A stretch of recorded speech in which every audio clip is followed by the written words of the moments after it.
Take a break from your busy schedule and join Harold Sala for Guidelines, a 5-minute commentary on living.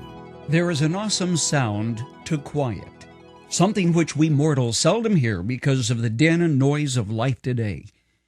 Babies don't come into the world with earphones attached, but it's amazing how quickly the blare of noise and dissonance of life today drowns out the still voice of solitude and quiet.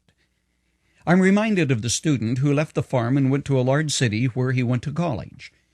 The only apartment he could find was one which butted up against the subway trains. At first, the noise was deafening, impossible for him to sleep. The noise of the cars bothered him, but he had no money to improve his housing. And, as you might have guessed, he eventually got used to it. One night, however, he woke with a start. Something's wrong, he immediately sensed. Rubbing his sleepy eyes, he asked himself, "What is it?" Then he knew. The subway trains had stopped running.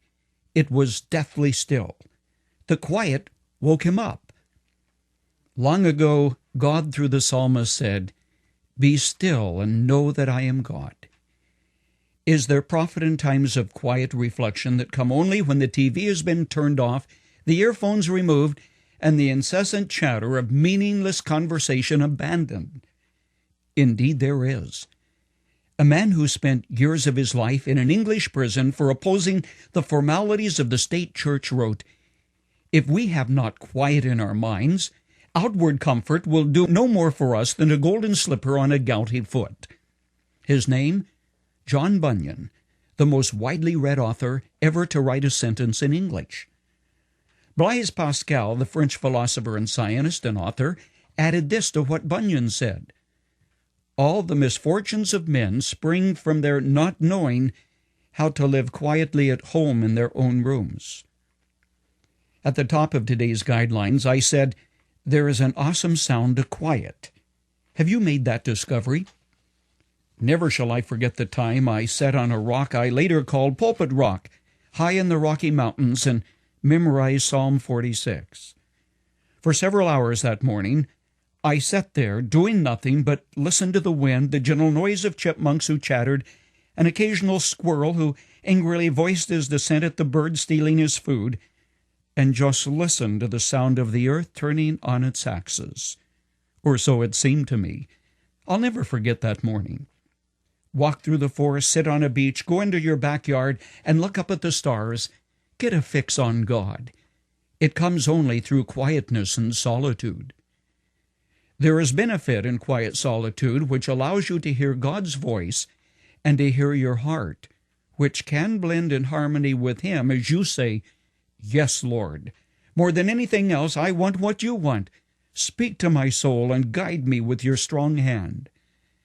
Following the injunction, "Be still and know that I am God," the psalmist testifies saying, "The Lord Almighty is with us. The God of Jacob is our fortress." After he put his head on a stone for a pillow and fled for his life, Jacob had a dream in which God revealed himself. When he awoke, he cried out, "Surely the Lord is in this place, and I was not aware of it." That may well be how it is with you, friend. Be still and know that He is God. He speaks to us through His Word. He witnesses His presence with our spirit. He will guide and direct His own.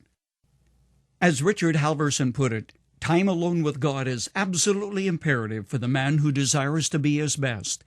It tempers, seasons, settles the man, and builds strength into the very fiber of his life. Indeed.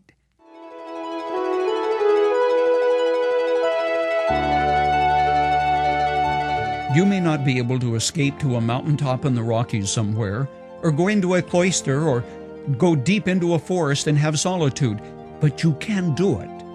Go home, turn off the television set, close the door, unplug the phone, and listen to God in your heart. He speaks to us when we shut out the noise.